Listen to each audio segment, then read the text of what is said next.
Hello everyone. तो कैसे हो आप सब। मैं सोनी, आपकी जीएल स्टोरी टेलर और राइटर। बिना किसी देरी के आते हैं सीधा स्टोरी पे। फोर्स लव का पार्ट 62 पिछले पार्ट से सीधे आगे देखते हैं। ओके, सब लोग हॉल में बैठे होते हैं।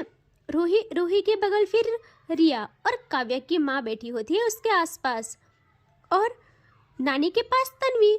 और काव्या की माँ काव्या के बचपन की बातें बताने लगती है।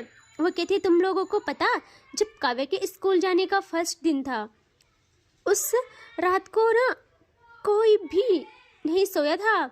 उसने रात को अपना अलार्म खुद सेट किया था। उससे बहुत ना जज्बा था, उसकी एक्साइटमेंट लेवल नेक्स्ट लेवल थी।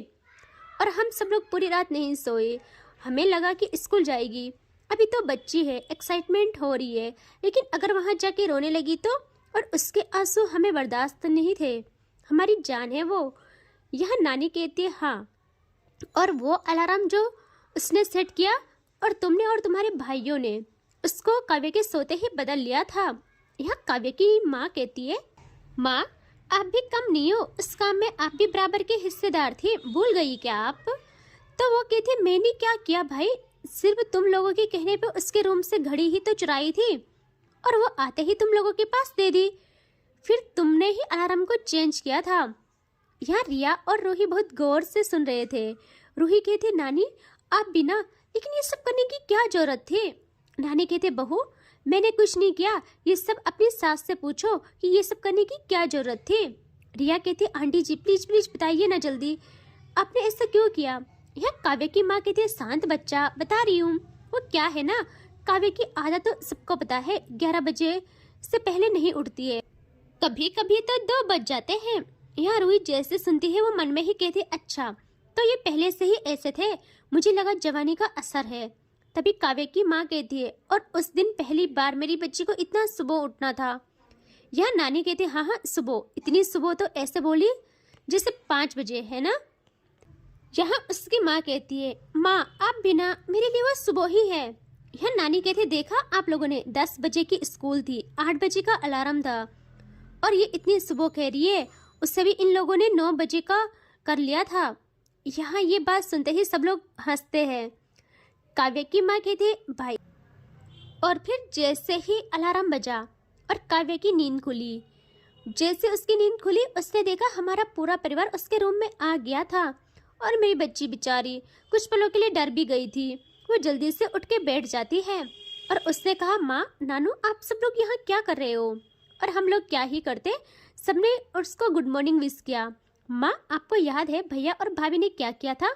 यहाँ काव्य की नानी कहती, अरे सब याद है, मुझे सब याद है। तभी वहाँ इनकी कानों में ना आवाज़ आती है कि अरे भाई क्या किया हमने, और कब किया, हमें भी बताओ ना, क्या बातें चल रही है। और सब लोग अपनी नजरें ले जाते हैं पीछे, जहाँ काव्य की मामी और मामा जी थे और उनकी कजिन भी थी। फुल फैमिली वाला माहौल बन गया था। और ये लोग आके बैठ जाते हैं काव्य की माँ के पास। और काव्य की माँ कहती है, भैया काव्य के स्कूल के फर्स्ट डे की बात हो रही है, याद है ना, उसके उठते ही क्या क्या किया था आप लोगों ने।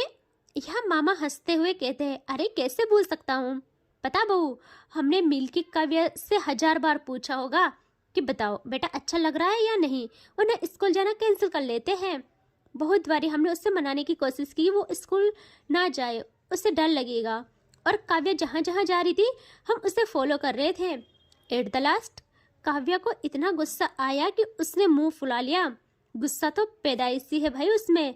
यह रूही अगेन सोचती है कि वो तो पता है मुझे, आप पे तो क्या ही गुस्सा करेगी जितना मुझ पे दिखाती है हर पल, लड़ाकू है लड़ाकू। और काव्य की माँ तभी कहती है, यही तो, आप भी कम नहीं थे भैया, उसके साथ आप भी बच्चे बन जाते थे। उसे मनाने के लिए क्या क्या नहीं किया आपने, कितनी देर तक टडी बन के डांस करवाया उसने आपसे। तो काव्य के मामा कहते हैं, कैसे न बनते बच्चे भाई, हमारे खानदान की पहली खुशी थी वो। काव्य की माँ कहती है, हाँ वो तो है। फिर हमने ना उससे बहुत प्यार से रेडी किया। और भैया आज भी वो दिन सोचती हूँ तो हंसी आ जाती है। उसे स्कूल भेजने के लिए हमारा पूरा परिवार गया था 5 कार्स के साथ। रिया कहती है, क्या 5 कार। नानी कहती है, हाँ बच्चा, 5 कार लेके गए थे पूरा खानदान स्कूल भेजने। और काव्या का याद है उसने क्या किया था? जैसे ही गाड़ी रुकी काव्या कार से उतरी और उसने हम सबको एक लुक दिया। और वो एटीट्यूड उफ बचपन से उस पर जचता है। उसी एटीट्यूड में उसने अपने हाथ फोल्ड किए और हम सबके सामने खड़ी होके हमें कहा कि अब इस गेट से अंदर आप लोग नहीं आओगे, अब इससे अंदर मैं खुद जाऊंगी। और हम सब बस वहीं पे खड़े होके देखते रह गए। उसने तो गार्ड्स को भी आने नहीं दिया अपने इस पीछे, लेकिन हम भी चालाक थे, गार्ड्स को सिविल ड्रेस में भेज दिया था ताकि चुपके से मेरी बच्ची को प्रोटेक्ट करे वो। हम अपनी जान को ऐसे ही नहीं छोड़ सकते हैं ना। और वो चीज़ याद है तन्वी देखती है नानी को और नानी कहती है, तन्वी बच्चा याद है आपको जब आपकी और काव्या की फर्स्ट मुलाकात हुई थी? ये सुनते ही रिया और रूही का इंटरेस्ट और बढ़ जाता है। तन्वी कहती है, नानी कैसे भूल सकती हूँ वो दिन, काव्या और मेरा हम दोनों का फर्स्ट डे था स्कूल में। मैं पहले क्लास में आ चुकी थी, फिर वो आई और उसको आते ही क्लास के सारे स्टूडेंट्स पता नहीं ऐसे चिल्लाने लगे जैसे अलादीन का चिराग देख लिया हो। उस क्लास में सिर्फ मैं थी जो चिल्लाई नहीं। चिल्लाई क्या, मैंने तो देखा तक नहीं था उससे। और काव्या को यह बात खल जाती है, उससे इग्नोर। हाँ, इतनी सी थी लेकिन एटीट्यूड वही। जब उससे नहीं रहा गया तो वो मेरे पास आई और उसने बहुत तेज टेबल में अपने हाथ रखे। मैंने उसके हाथ को देखा, फिर उसके चेहरे को, और कहा क्या है? यह काव्या ने कहा, क्या मतलब क्या है? काव्या सिंगानिया आई है क्लास में और तुमने मेरा स्वागत नहीं किया। लगता है तुम्हें स्कूल में शांति से नहीं रहना है। मुझ में भी बड़े तेवर थे, मैंने भी कह दिया क्यों ये स्कूल तुम्हारे पापा का है? और उसका जवाब एक बहुत डरावनी हंसी के साथ आता है। वो कहती है, हाँ मेरे बाप का है और आज से मेरा। वह मैं भी चुप नहीं रही। मैंने भी कहा कि मैं भी फी पे करती हूँ और मैं तुमसे नहीं डरती हूँ, ना ही मैं तुम्हारा स्वागत करूँगी। और मैं वहाँ से उठने वाली होती हूँ कि काव्या का हाथ मेरे कॉलर पे आ जाता है। यहाँ रूही और रिया जैसे सुनते हैं वो बहुत गौर से तन्वी को देखते हैं और कहते हैं, फिर क्या हुआ? तन्वी कहती, क्या होना था? उसका वही एंगर इशू और हर बात को चैलेंज ले लेना। वो मेरा कॉलर पकड़ के कहती है कि तुम्हारी इतनी हिम्मत, तुमने फर्स्ट डे ही काव्य सिंगानिया से पंगा ले लिया। अब तो ये स्कूल तुम्हारे लिए आज से अभी से एक जंग का मैदान है, बाकी कुछ नहीं। यहाँ रूही कहती है, आपको बुरा लगा होगा है ना? तो तन्वी कहते, नहीं भाभी जी, उस वक्त लगा कि बड़े बाप की बिगड़ी औलाद है, तो मैंने भी गुस्से में अपना कॉलर छुड़वा लिया और तभी सर क्लास में आ गए थे। फिर हमने पढ़ाई की, लेकिन उस दिन से बस क्लास ही नहीं पूरी स्कूल मेरे पीछे पड़ गई थी और पूरी स्कूल में सिर्फ इक्की के नाम के सिक्के चलने लगे थे, काव्य सिंगानिया के।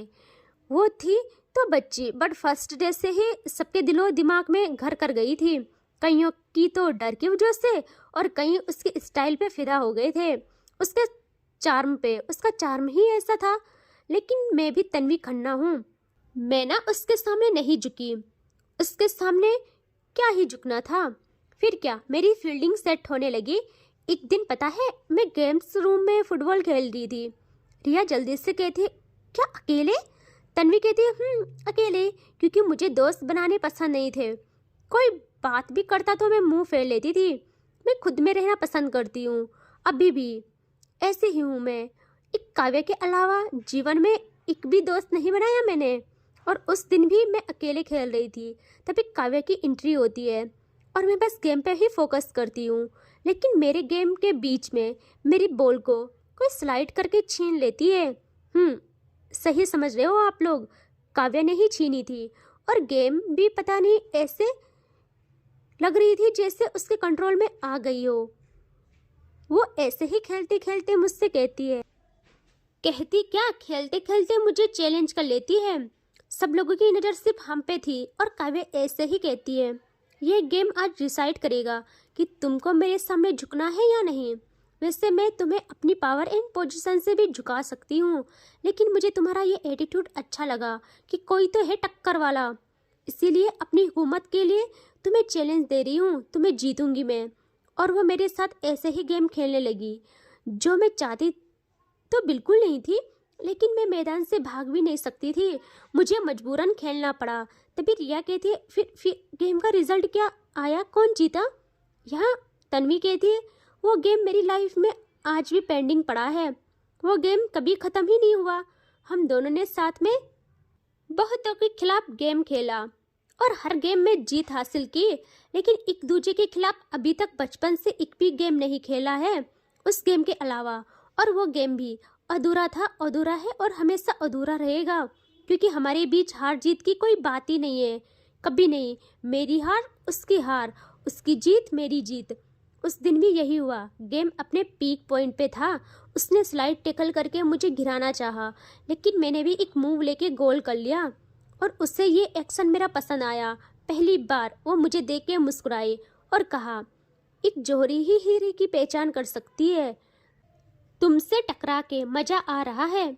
और वो अब अपने फॉर्म में आ गई थी। वो जैसे ही गेम को आगे बढ़ाती तभी दूर से मेरा बॉडीगार्ड मुझे लेने आ गया और मेरी नज़र जैसे उस पर पड़ी उसका चेहरा उतरा था।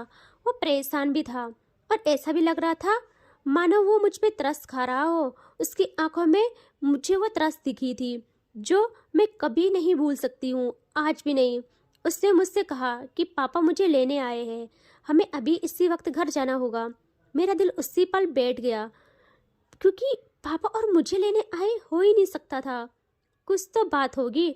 और मैं गेम को बीच में ही छोड़ के बेचैन होके उसके साथ जाने लगी। वहाँ काव्या हाथ में बॉल लिए मुझे देखे जा रही थी। उसने मेरे चेहरे पे वो बेचैनी शायद पढ़ ली थी। सब लोग मुझे कह रहे थे कि अरे गेम छोड़ के चली गई। तभी काव्या की एक शेर के जैसे गरजदार आवाज़ सबके कानों में पड़ती है। वो सबको कहती है कि कोई भी उसे कुछ नहीं कहेगा, वो भाग नहीं रही है, घिरी हुई है बहुत सारे ख्यालों में। और उसके ये शब्दों से मैं भागते भागते बस एक बार पीछे पलटती हूँ। और मैंने भी पहली बार काव्या को स्माइल पास की और फिर मैं आ गई थी वहाँ से।